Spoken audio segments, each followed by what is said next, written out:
Je te laisse la parole, Jean-Michel. Tu peux peut-être nous expliquer pourquoi tu as choisi de quitter RTL, radio que tu apprécies particulièrement. Oui, et que j'aime, et j'ai beaucoup de respect professionnel pour les dirigeants, mais on m'a suspendu un jour. Si j'étais revenu, j'accréditais l'idée que la suspension correspondait à une faute. Or, de mon point de vue, je n'ai fait aucune faute. J'ai beaucoup lu il y a longtemps. Charles de Gaulle revient en 58 au pouvoir à cause de l'Algérie française. Je me suis intéressé à l'Algérie française. C'était quoi l'Algérie française? Pourquoi nous y avons été? Comment nous avons organisé la société? Ce que j'ai lu beaucoup de choses.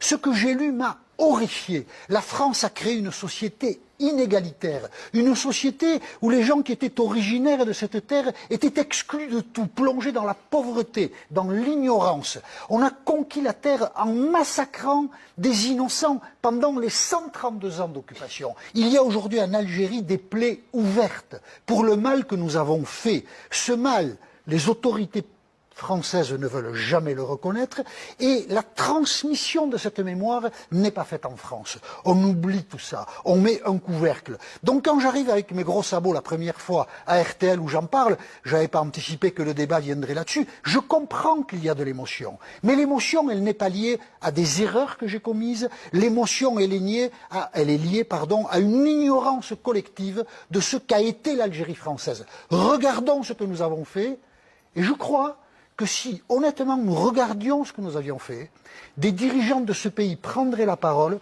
pour dire que 132 ans d'occupation en Algérie ont été contraires aux droits de l'homme et aux valeurs qui font la grandeur de ce pays. Si j'ai dit ça, si tout ça a existé, et si je ne vais pas à RTL, c'est parce que j'aime mon pays. Il y a 1000 manières d'aimer mon pays, mais tous les pseudo-nationalistes, ils l'aiment beaucoup plus mal que moi. La supériorité de la race, c'est le colonialisme. La France, quand elle va en Algérie, qu'elle assassine les Algériens, qu'elle les réduit à la famine, c'est parce qu'il y a le sentiment de la supériorité de la race. Edoui Plenel dit quelque chose d'intellectuellement juste.